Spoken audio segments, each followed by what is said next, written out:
Well, good morning. I'm so glad to see all of you today. I'm very glad to be able to spend a little bit of time with you this morning as we get ready to talk a little bit more about everyone's favorite topic, which is the Industrial Revolution. So let's go ahead and get ready to get started with our day as we are going to be going over some of the Industrial Revolution. What we're going to be looking at is a handout called A Wealth of Nations. We're going to be looking at this morning a handout called A Wealth of Nations. And so, what we're been talking about the last couple of days, the last few weeks, is the effects of the Industrial Revolution, the consequences of the Industrial Revolution. And that's what I want to continue to talk a little bit more about today as we look at the ways practically this is changing the world and how some people are responding to that changing the world. So, one of the things that we'll see as we look at the Industrial Revolution is that not everyone is going to be experiencing the same benefits of revolution. And some people are going to have some very different answers to whether the Industrial Revolution is even a very good thing. So let's kind of look at our handout that we have. And I want to talk a little bit about some of the ways that the Industrial Revolution is changing and the Industrial Revolution is impacting the world. One of the things that we've seen, and we've actually touched upon this in a previous session, is the way that population and Industrial Revolution are actually ideas that are tied together. If you look at your handout, it says that of all the places in the world that the fastest population growth at this time was happening in England. And just take a look at these numbers. In 1688, there was about 5.5 million people living in England. About 5.5 in 1688. And that number goes up to 9 million in the year 1801. I mean, that's almost double from 1688 to 1801, but look how much quicker those numbers go up. By 1851, it goes to 18 million people. So there's some big changes here, right? These are some big numbers that are in general from the 17 and the 1800s that caused the population of England to increase. That was new food from America, and also there was less disease. New food from America, disease. And so we've actually talked about this before, new foods from the Columbian Exchange, things like corn, new foods from the Americas, and less disease. And one of the things that happens, you may have studied this if you've ever taken AP Human Geography. If you look at population pyramids, these are ways that you and I can graph, how you and I can chart how many people are born and what kind of percentages they break down as far as the age group. It says that 40% of the population of Britain was under age 15. 40% of the population was under age 15. We see this a lot in developing countries, particularly in places like sub-Saharan Africa, where so many people are having children that the average person is going to be under a certain threshold, a certain age. And it's a very young population we have in England. And this resulted in the use of something we have not quite talked about yet. We'll talk about more. This resulted in the use of child labor. And we'll talk about how, especially a little bit more in the future, how child labor and the Industrial Revolution, how these two things of child labor and the Industrial Revolution actually go hand in hand together. We also see there's huge amounts of people. If there's a population increase, well, I'm not going to stay in England if there's very limited opportunities. I'm not going to stay in England if there's not a lot of job prospects. I'm not going to stay and work and live in these overcrowded cities in England, especially when there's an opportunity across the ocean where they also speak English. And this is going to be one of the reasons why people are going to be coming to America. It says that there was a lot of migration to cities from Ireland to England and generally to the Americas. There's a lot of migration generally to the Americas. And so we see this high population increase and the demand for lower costs and lower costs of labor. So that's some of the issues with population, is that now that there's more people born, there's more an available workforce from child labor. People are migrating to the Americas, and generally we have very low cost of labor because there's so many people available in the workforce. There's so many people looking for a job that you don't have to have like the most competitive wages out there, because there's so many people looking for work. I don't have to pay a huge amount of prices.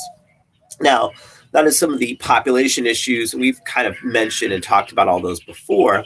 And I want to revisit the role of the steam engine again. We've talked about the steam engine before. You remember that this was an invention of an inventor named Watt. He improved the steam engine, and this replaced human and wind and water power. This was like a big difference, because it turned out that with the steam engine, you and I can now travel faster than horse, faster than wind, faster than the flow of a river. The steam engine replaces human power, wind power, water power replaces animal power, and this is going to have huge impact globally.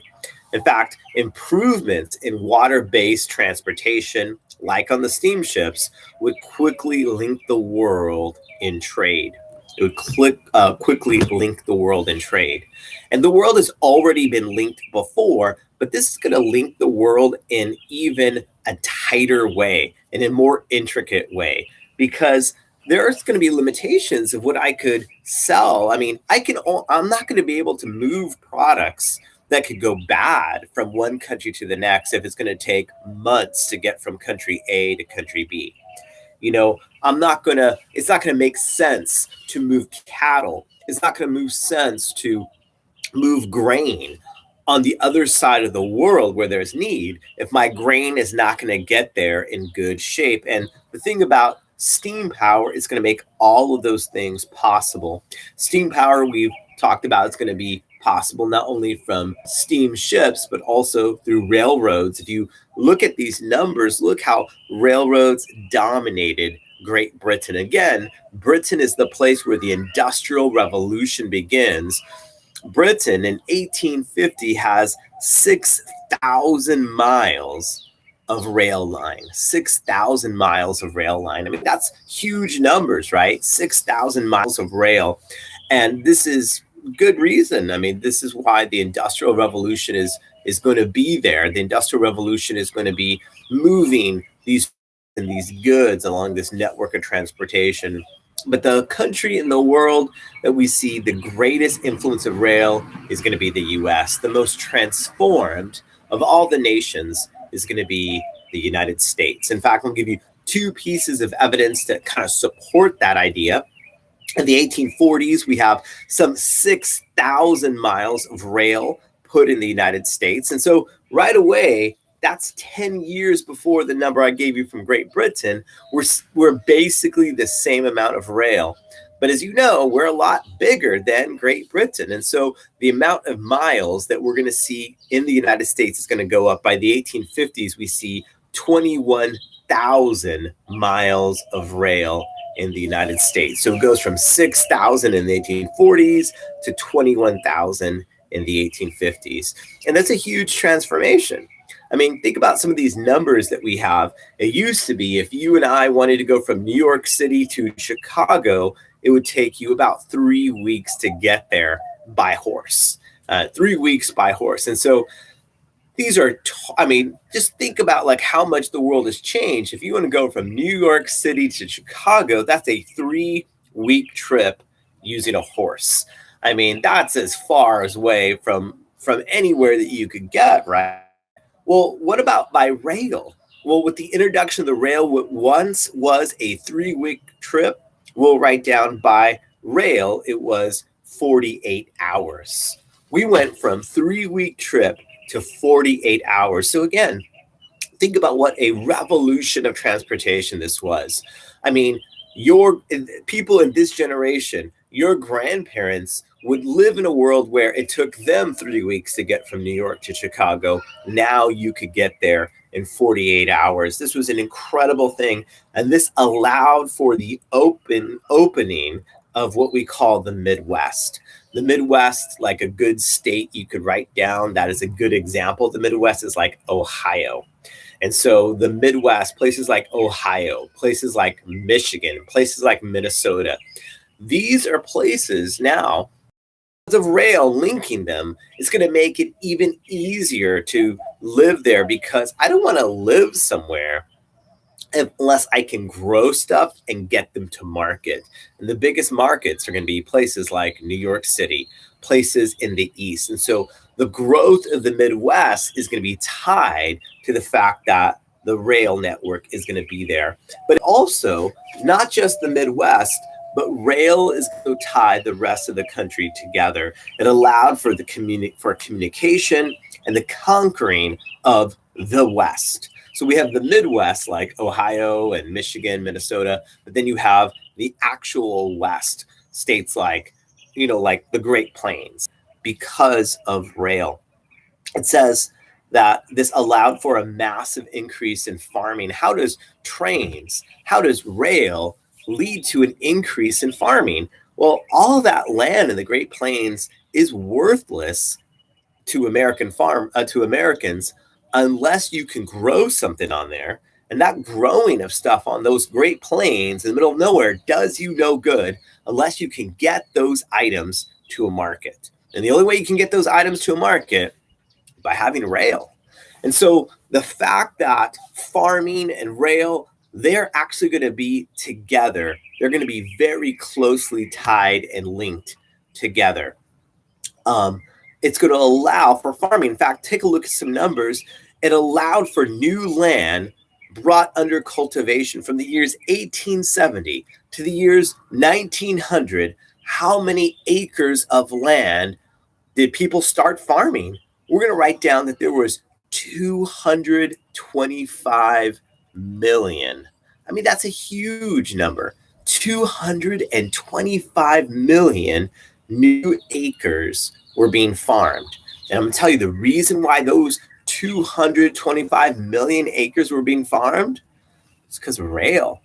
Because I can only plant stuff on this acreage if I can get this stuff to market. It's huge numbers. In addition to this, rail, as we mentioned, allowed farmers access to markets. This is why I'm even going to be able to go into the middle of nowhere. Why would I move to Nebraska or to Kansas or to any of these Western states unless rail is going to allow access to markets?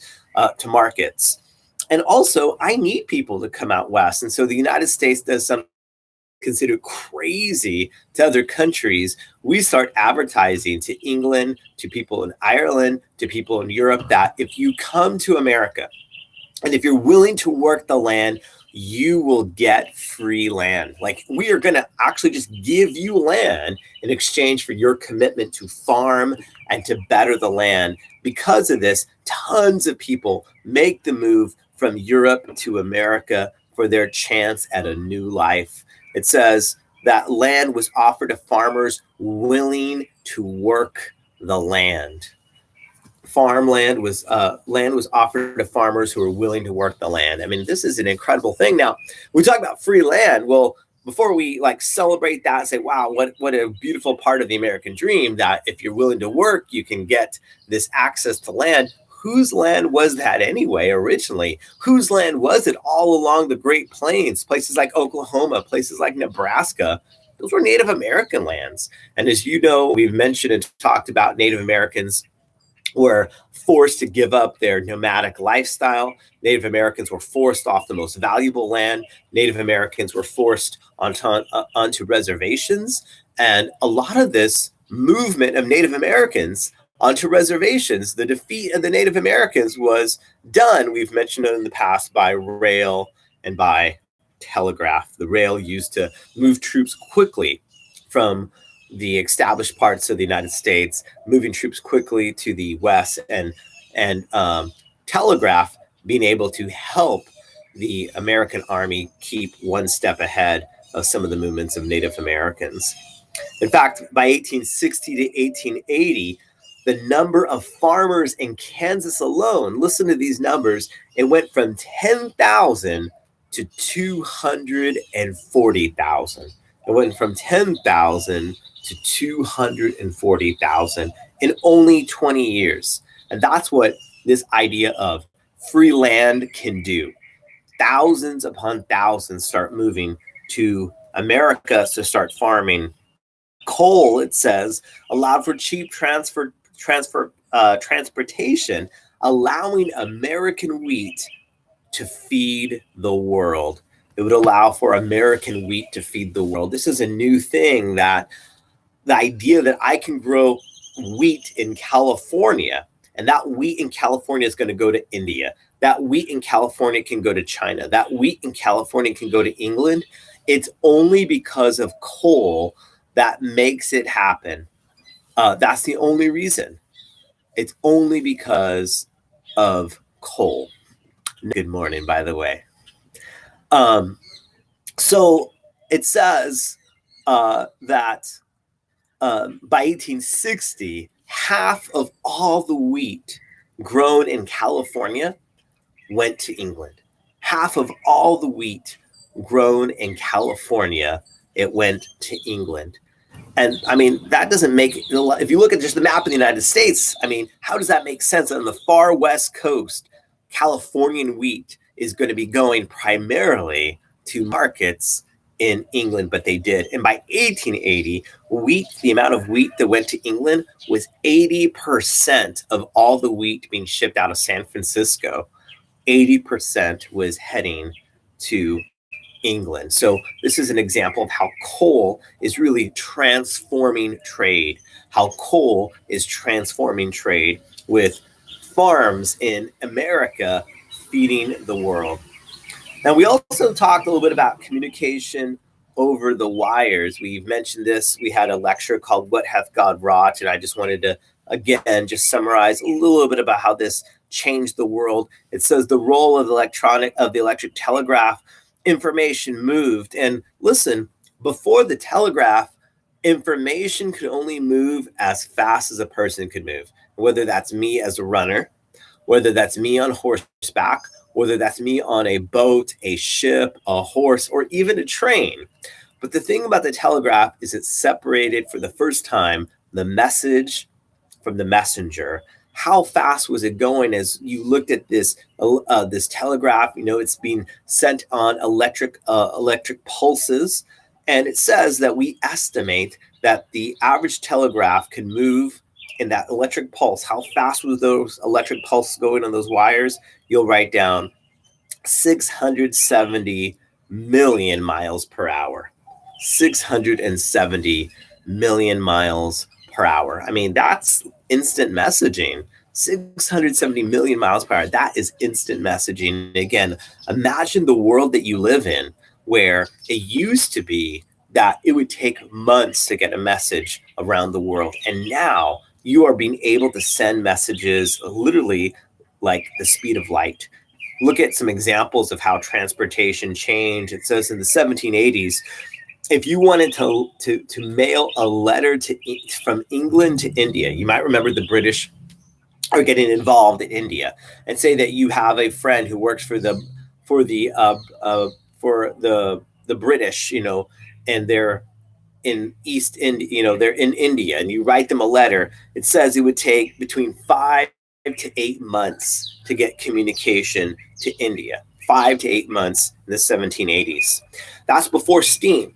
And now steam is great, right? Steamships are incredible. So it says by 1870, because of steam, because of other things like the Suez Canal, which we'll talk about a little bit later, that trip went down to only 3 weeks long in 1870. That trip went from a 5 to 8 month trip to get word communication and went down to a 3 week time period.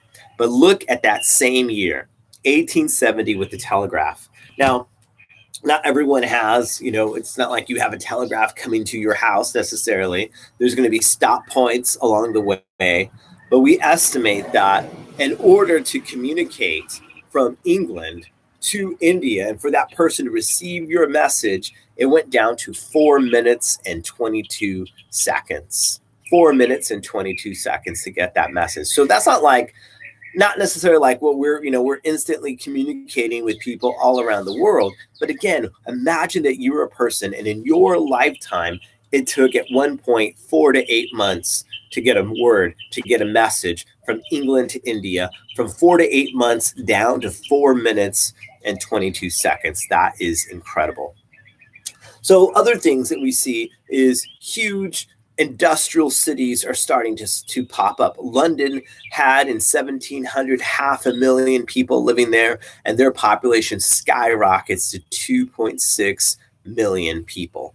It goes from 500,000 to 2.6 million people in 1850. But here in the United States, the city that is the fastest growing is none other than New York City. And New York City is the largest city in the United States to this day. And this growth and this process begins here at this time.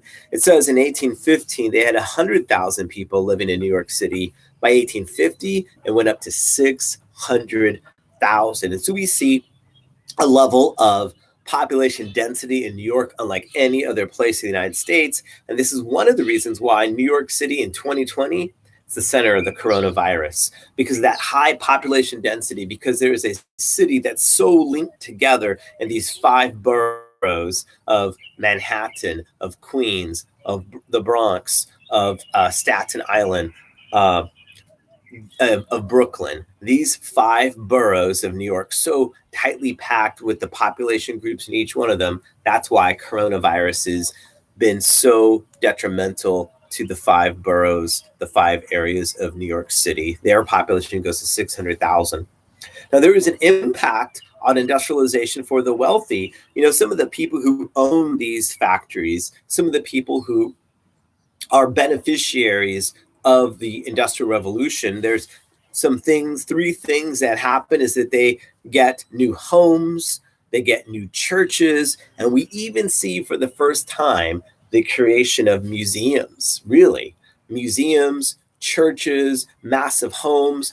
If you have this money coming in, there's only so much you can do with it. Sure, you can get an amazing house, but we now see people starting to actually take some of their money and put it and donating it to churches, massive church construction, big, amazing, beautiful buildings. They are taking this money from the Industrial Revolution, and they're also financing the creation of museums, even here in Houston, Texas.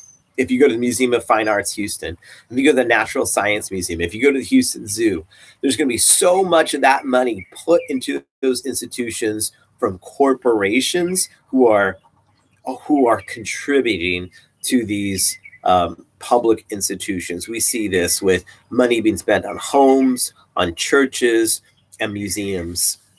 And there's also impact on the poor, because the poor are coming into America, the poor are coming into the United States, but they're not living in these wealthy places. They're moving into very cheap homes, very cheap housing, and these are actually called row homes. These are called row homes. It's spelled there for you. And these are kind of like cramped housing units. We're going to also see later how there is something called tenements that is also going to be very unpleasant places for these poor people to live. Reasons for and the role of disease. Well, there was just a lot of disease in the cities. There was overcrowding. People didn't quite understand sanitation methods that we know today. Actually, even today in 2020, people don't understand sanitation. Like, you have to explain to people about like washing your hands, honestly, if you think about like your life before 2020, how often was it that you went to a public restroom, someone used the restroom, and you saw them walk out without washing their hands. I'll say that was probably pretty common before 2020. And now you go to the restroom and you almost feel like, if you have to use the restroom in public, you almost feel like, I got to make sure the guy next to me knows I'm doing the 20-second plus, on my hand washing. You're washing your hands longer than you ever have. People going to Walmart, people going to Target are wearing masks, they're wearing gloves, like sanitation is a thing. Well, people didn't have the kind of sanitation knowledge that we do or the awareness we have in 2020. In fact, people would throw trash outside of their window, right? That was not an uncommon thing. And we see pollution in the water supply from industrial runoff because these factories are churning out pollutants. These are going into the water supply. This might be some things that I drink. I mean, there's some serious challenges. We also have other challenges as well. There's a disease called rickets. This was a bone disease that came from a lack of sunshine. And so if you are living in these industrial cities, you're spending hours working in factories, there's tons of exhaust blocking natural sunlight from these factories. We see rickets as a problem. In fact, it's so bad that one of the industrial cities in England is called Manchester, and the average life expectancy at the worst of this time period was only 24 years of age. And so, man, I mean, that is not a good thing. This is a negative of the Industrial Revolution. There's a lot of things great about the Industrial Revolution that we'll see that happens eventually. There was a slow, bit by bit progress of rights. There's a slow, bit by bit evolution of freedom and the evolution of the standard of living, but it's going to take a while to get there. And before we get to it being an improvement, there's going to be huge amounts of challenges. It says there's also another new thing we're seeing. We're seeing the suburbs. The suburbs are communities outside of the industrial core of the city. Suburbs are far from the industrial core of the city. If you have like the downtown area, you have the downtown region, and this is where factories are, this is where businesses, it's very crowded. A lot of wealthy people say, well, I don't want to live in the urban industrial core. I've got some extra money. Tell you what, I'm going to move out to this ring of communities outside of the industrial core. That ring of communities we call the suburbs. And especially in places like New York City, it becomes possible to live in the suburbs because of rail. Because of rail, I can actually do something that people have never done before. I can actually commute to work. Commute is where you're driving in, you're taking a train in. You don't live in the same area that you work, you commute. Rail lines make this possible. And so all the different things we have today, suburbs, all the things we have today, commuting to work, are possible because of the Industrial Revolution. It also says that there are some challenges in the working conditions at this time, the impact of industrial work on women workers. Something like maybe a third of the workers in these factories are women. And so we have a huge number of women entering the workforce for the first time. We haven't seen women participating outside of the home like this since before farming.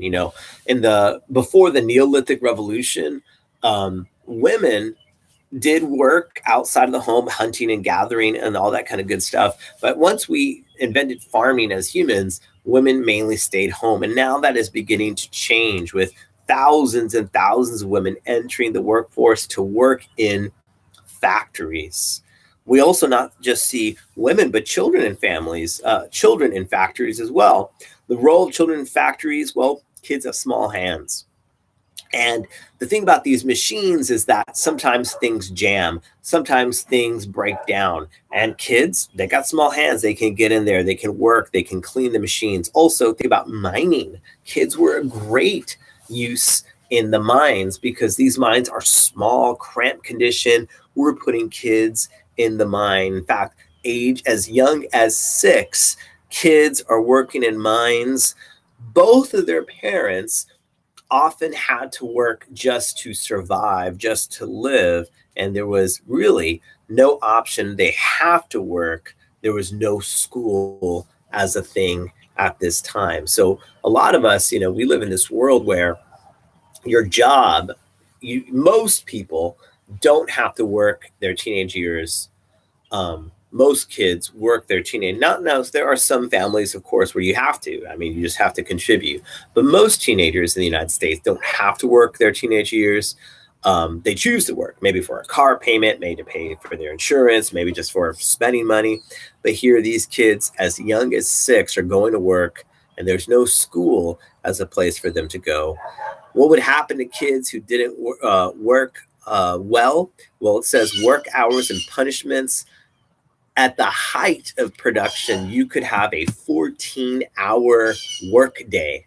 As a child laborer, you could work for 14 hours. There was no laws against that. There was no limitations against that. And you could be beaten by your employer. You could be physically beaten for not working hard enough. So this is a very different world. This is an ugly thing about the Industrial Revolution, that children are being forced, or children are entering the workforce because their parents are struggling. Mom and dad both have to work. They're barely getting by. Kids go as young as 6 in factories and mines.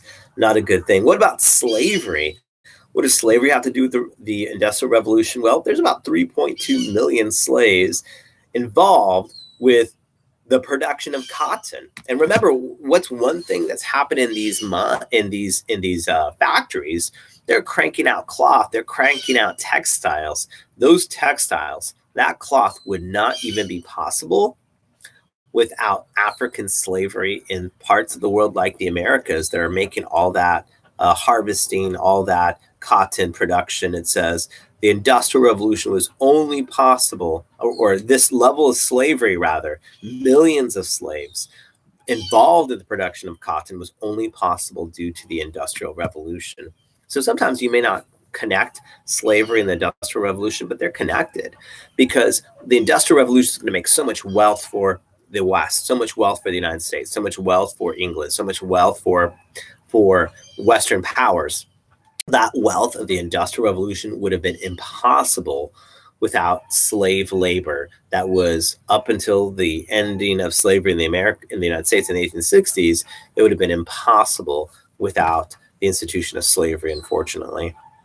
So now let's look at new economic and political ideas, because there's a lot of wealth happening. There's a lot of transformation happening, but not everyone is going to be approaching this Industrial Revolution thinking of it in the same way. Some people think, oh, this is wonderful, this is great, this is the direction we need to move, and other people are very much against it. So first of all, let's look at this word. There's a word called laissez-faire. And this is one view of how government should deal with business. It's a French term, and it literally means let them do. That's what the word laissez-faire means. It means let them do. It means let them be. Basically, leave people alone. That's what laissez-faire, a French term, means. In economics, there's different ways that you and I can think about handling businesses. One way we could think about handling businesses is by getting super involved and having a lot of rules and regulations. And the government's going to decide what to do. And the other extreme is, no, government's not going to get involved. We're going to let you decide what you want to do. Here in Texas in 2020, there is a government mandated lockdown that unless you're what's called an essential business, you have to be closed. That means nail salons, they're closed. Barbershops, they're closed. Bookstores, they're closed. But places that are deemed essential, like the grocery store, places deemed essential like food, like restaurant establishments, or places that have construction materials like Lowe's, or another place deemed essential, or liquor stores. Like liquor stores are open right now during the coronavirus shutdown in Texas. That is an example of government making regulations. Other places like South Dakota, the governor of South Dakota said, you know what, I'm not going to issue a lockdown. I think there's maybe like 7 or 10 states that have said, like South Dakota, we're not going to get involved. If people want to socially distance themselves, that's on them. If people want to shut their business, that's on them. It's up to you to decide how safe you you want to take this, how intense you want this to be. And so South Dakota said, we're not going to get involved. It's your personal decision. So these are kind of like the extremes in economics. Laissez-faire says, hey, let people do what they want to do, let it work out on its own.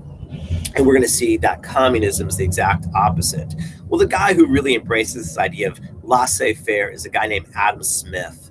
Adam Smith was an economic philosopher, and his philosophy was explained in one of the most famous books ever written. It's called The Wealth of Nations. His most important book ever written is called The Wealth of Nations. And it was written in the same year we got our freedom, in the year 1776. So two really important things happened in 1776.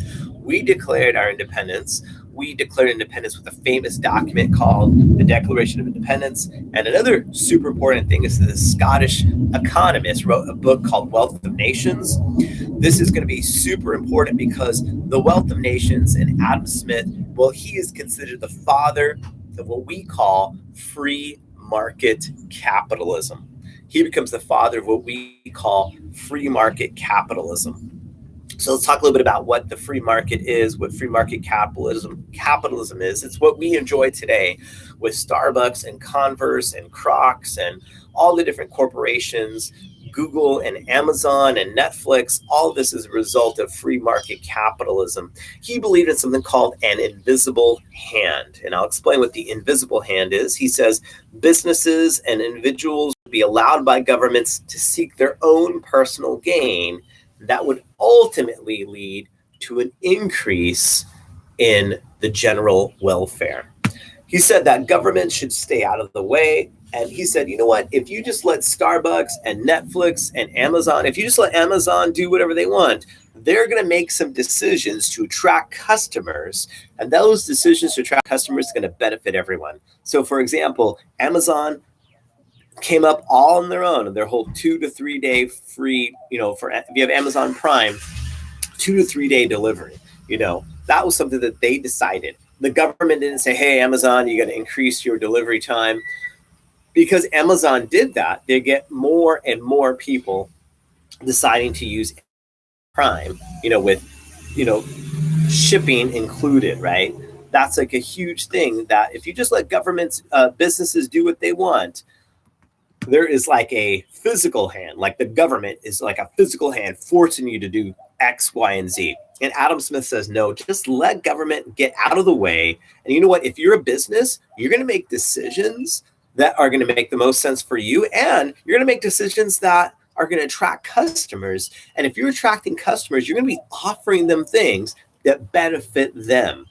So Adam Smith says, this is what we should do. The role of the invisible hand. It's not the government getting involved. It's just like naturally on its own. I, as a business, want to do things that are going to attract customers that will lead to the general welfare. It says, letter A, an individual would seek to run a profitable business, which in turn would create jobs. If you just leave these companies alone, they're going to, if I'm a business owner, I want to make money. And so I'm going to run my business in a way that creates jobs. I mean, that's what I want. I'm not going to get all this money and just be swimming in piles of cash. I'm going to take that money. If I'm smart, I'm going to put it back in my business. I'm actually hiring people. I am feeding people. I am creating jobs, is what Adam Smith says is the beauty of capitalism. He says, who would want to buy obsolete products or work for a tyrant? It's in the self-interest of a business to be ethical. It's a self-interest of a business to be ethical. Ethics lead to profits. Ethics lead to profits. In other words, if you heard that, you and I have choices. We can choose to give money to company X, Y, or Z. You have choices to work for company X, Y, or Z. And the fact that we have these choices means that I, the business owner, need to be responsive to those choices. It actually makes sense to be ethical. Ethics can lead to profits. Letter C, a poorly run business will go out of business.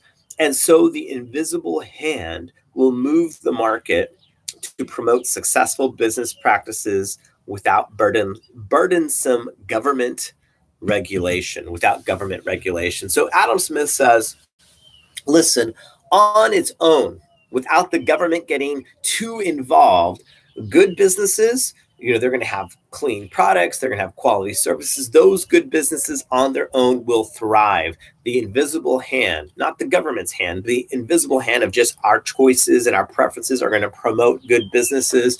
And if you have a restaurant that has poor quality food, you have a restaurant where people constantly get sick, you have a restaurant where you have terrible service, all by itself, without the government shutting it down, all by itself, those poorly run businesses will go out of business. And so he says, that's what we need to just let the invisible hand take care of this without government regulation. Except to protect private property, government should stay out of economics. Except to protect private property, government should stay out. This is laissez-faire. Let business be. Don't get involved. Let them make their own decisions. Letter E, governments should stop something called mercantilism. You might remember that mercantilism was what Europeans used to embrace. Mercantilism was where Spain or England had colonies. The colonies could only buy. And Adam Smith said, that's artificial. That doesn't make any sense. We need to get rid of mercantilism, he said. And it says that instead of that, he recognized that mercantilism basically made state-run monopolies, and monopolies where you have all the control, you have all the say, all the trade. He says that's trash, that's no good. And it limited trade and competition.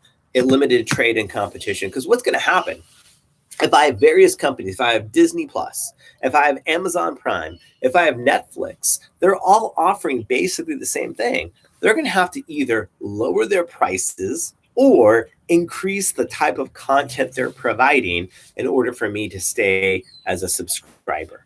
So Adam Smith said, we don't need the government entering in. We don't need the government's hand forcing businesses to do X, Y, or Z. He said there's an invisible hand, and it's going to allow for competition to be the things that's going to make it better for you and for me. This is what we call capitalism. He says mercantilism is no good. It just makes monopolies that limit trade and competition. Now, there's some other people that are not so enthused about Adam Smith. They're not excited about capitalism. They look at the factories and say, well, those factories don't make any sense. I mean, things aren't getting better, Adam Smith. They're actually getting worse. And in their mind, it's actually only benefiting the elite few. Well, one guy who is going to be thinking about these issues, and he's worried about some of the issues of his day, is a guy named Malthus. And Malthus, he saw dangers in population. He believed that poverty was due to overpopulation.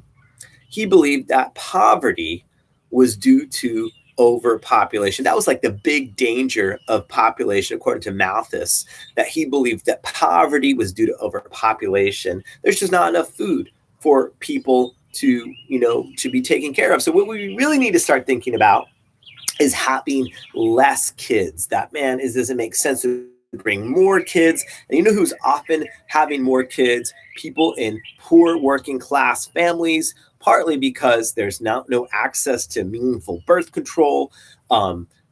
Every additional child is another worker that could possibly help the family move forward. There was also some traditional religious beliefs that said you shouldn't even try to limit the size of your family.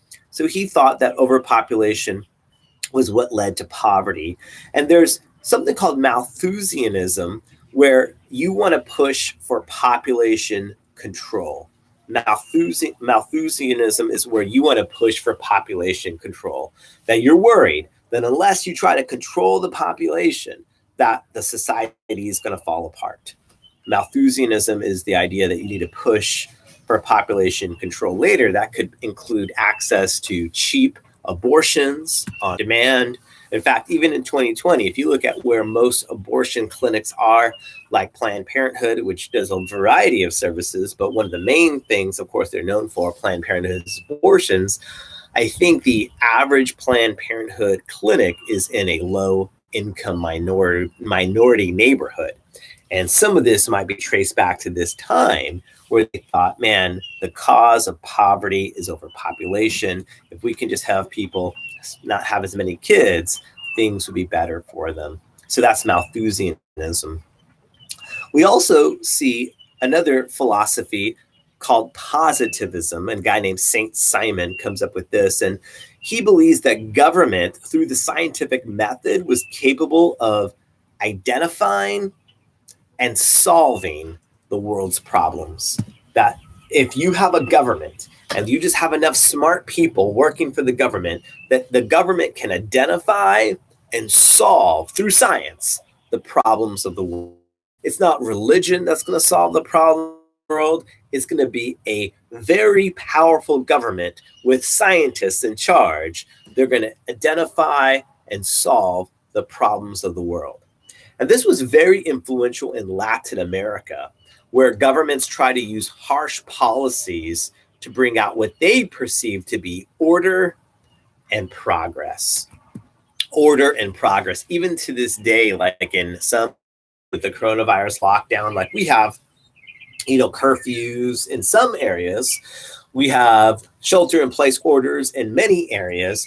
In some countries, in developing countries, you'll see videos of people riding motorcycles, and there's police checkpoints, and police have canes in their hand. They're actually just beating and hitting people who are violating these rules. And so this is kind of what we even see at this time, where they believe that a strong government with science behind them could identify and solve all the world's problems.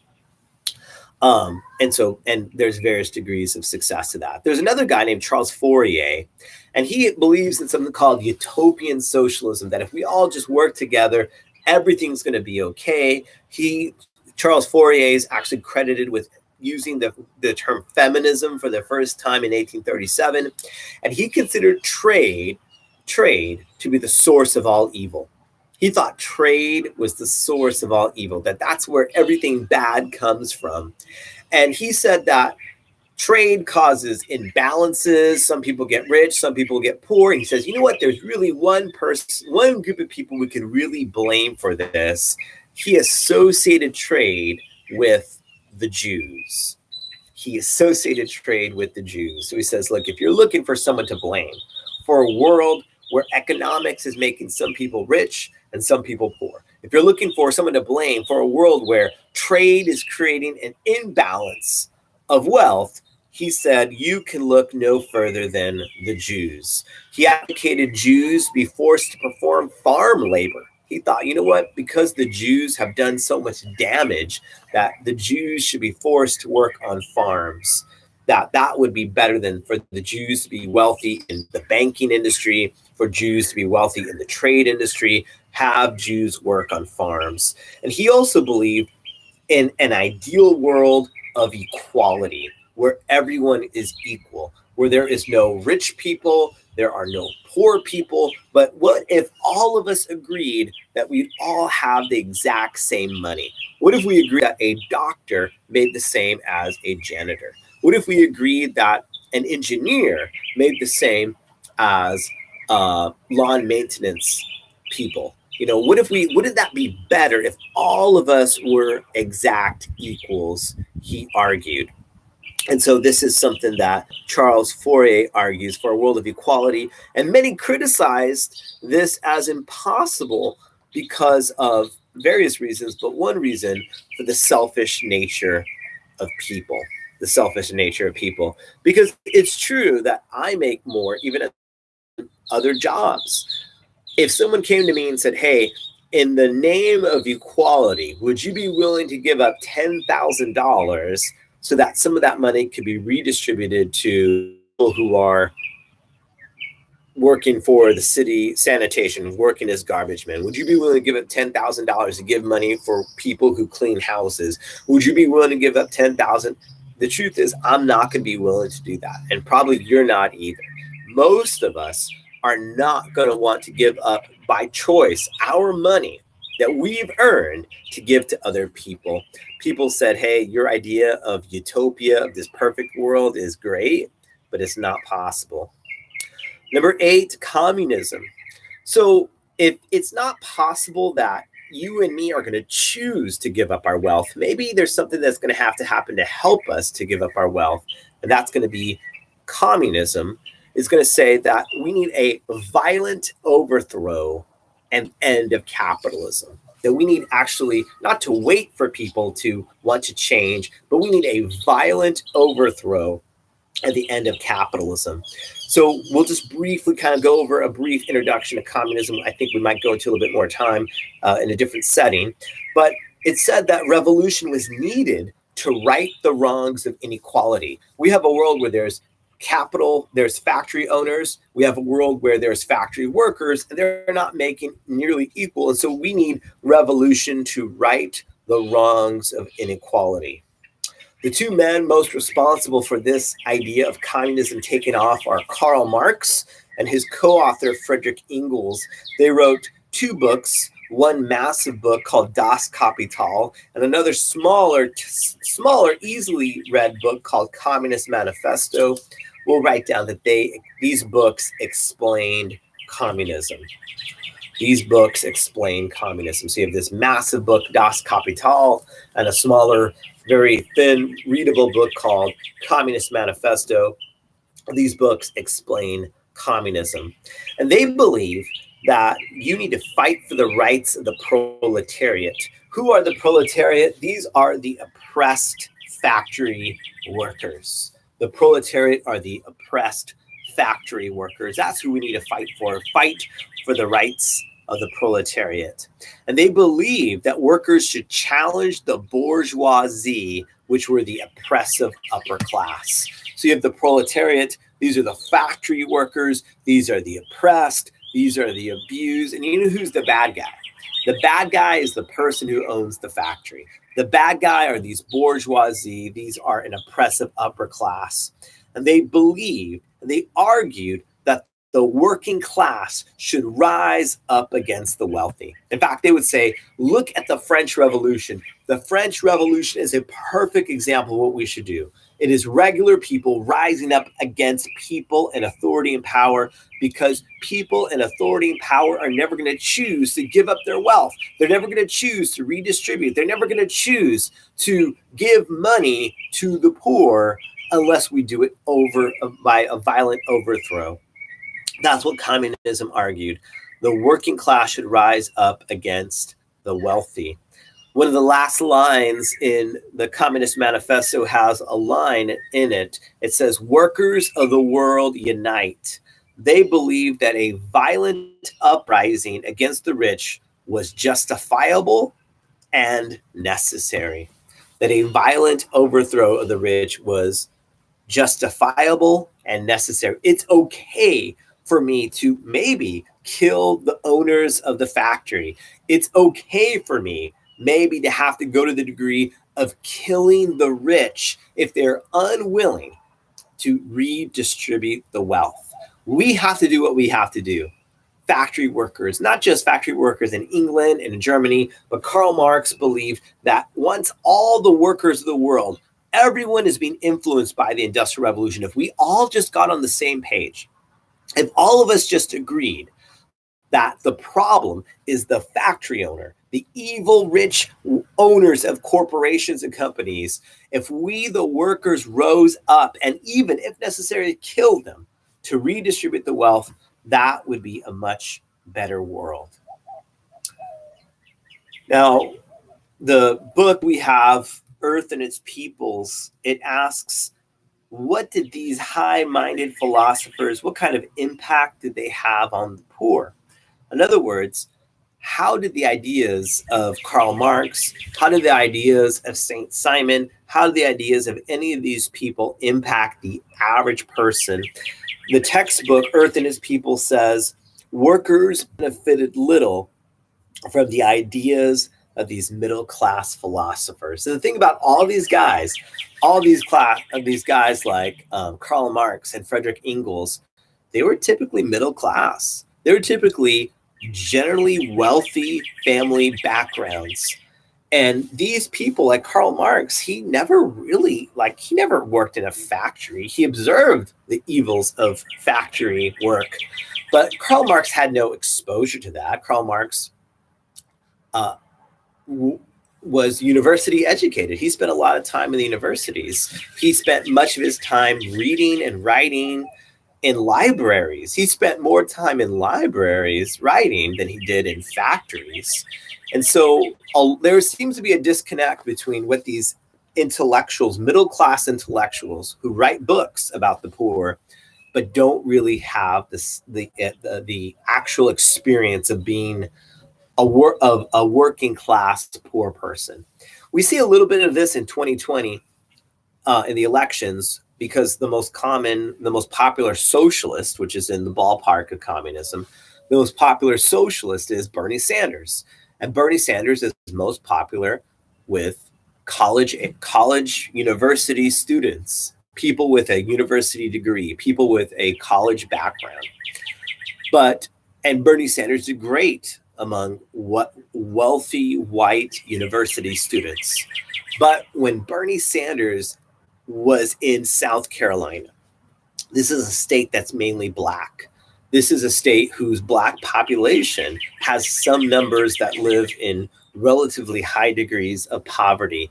There are Black populations that don't have high levels of university school. And how did Bernie Sanders, a man whose whole life is dedicated to helping the poor, how does Bernie Sanders, a man who was part of the civil rights movement all the way back in the 1960s with Martin Luther King Jr., how does Bernie Sanders do among Blacks and Hispanics? Well, the answer is not so hot. Bernie Sanders got destroyed in the South Carolina primary in 2020. And that changed everything for Bernie Sanders, from being the front runner, the man of the people, the man representing the average person. But there turns out to be a disconnect. It turns out that the average Black voter, the person that you think would resonate most with Bernie Sanders, the person that Bernie Sanders desperately wants to vote for him, turns out the average Black voter wants nothing to do with Bernie Sanders. So this is a huge disconnect, and we see this disconnect even here. Finally, a few protests and reforms. There were people who thought, well, I don't know about killing my boss, but I will protest against my boss. I don't know about rising up globally in a communist revolution where workers of the world unite, but what if we just do some other things to increase our wages? The strategies that worked the best was to strike. To strike is when you say, look, I'm not going to show up to work unless I get a pay raise. The most beneficial strategy was to go out on strike. There are some people that are kind of extreme in going on strike. One group of people were called the Luddites. These were machine-destroying protesters who smashed the machines and technology that threatened their livelihood and jobs. In fact, we live in a world where some people thought, well, I don't think we should have the self-checkout at H-E-B because that's going to take a cashier's job. Well, these questions of, are machines going to replace us? Not new questions. People at this time, the Luddites, thought, well, I'm going to actually just smash these machines in these factories because this machine is going to destroy my job. Sometimes owners and managers were attacked. That does happen sometimes. And a lot of this sounds very familiar. These are things that we've seen in the French Revolution. And because of that, the French Revolution and the vision of communism seem to be kind of tied together, in that the French Revolution said that, you might need to violently overthrow the government. The communists believe that at the most, you might have to violently overthrow the rich. So there's some parallels there.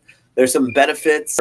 And the Mines Act said you cannot work if you're under age 10. Now, still, you probably wouldn't want an 11-year-old in our modern world doing these things, but these are slow steps that we see to progress. So, and today we see in the Industrial Revolution a wealth made in the nations. We see population growth in England. We see huge amounts of poor people entering the workforce as child labor. We see millions more coming to the United States. The steam engine allows for this to happen. We see that rail allows for farming to open up in places no one would ever want to live in the Great Plains, but now it makes sense to live in the Great Plains because I can grow stuff and get that stuff to market. Trains and farming go hand in hand together. In the United States, we offer land to people just for willing to invest the land. We see thousands of people moving to the United States to farm the land. We see our country feeding the world for the first time. We see the rapid growth of cities all around the world. Negative consequences of industrialization follow. We see some philosophy behind industrial revolution. Like the most important guy, one of the most important guys you know is Adam Smith. He writes his book called Wealth of Nations. He says governments shouldn't get involved. Let businesses do what they're going to do. They'll either fail or they will thrive based on their decisions. We shouldn't have the government as a hand forcing businesses to do thing or another. Just let people choose to go to one company or another at the invisible hand. This is what we call the free market. You're free to choose to buy from a company X or Y. This is what we call capitalism, really. That's Adam Smith's book, Wealth of Nation, argues in 1776. Some people think, well, population explosion is the problem. Malthus thought that overpopulation is a big deal. That's too many kids leads to poverty. Other people said, well, like Fourier, wouldn't it be great if we're all equal? Others said that will never happen because we're selfish. So Karl Marx says, you know what we really need is we need the workers of the world to unite, that there's nothing workers could lose except for their chains. And by revolting and redistributing, we're going to take money from the rich, we're going to give it to the poor. By redistributing the wealth, we can finally have a world worth living in. And this is too much for many. For many people, communism and a revolution of the working class is really too much. I want progress, yes. I want better laws, yes. I want the right to vote, yes. I don't want to turn the world upside down. And for many people, communism is really something for university, middle class intellectuals to write about, protesting for my freedoms, going on strike for my freedoms, fighting for the right to vote. The Industrial Revolution changes the world next time. Until then, be safe. Thanks a lot. Bye.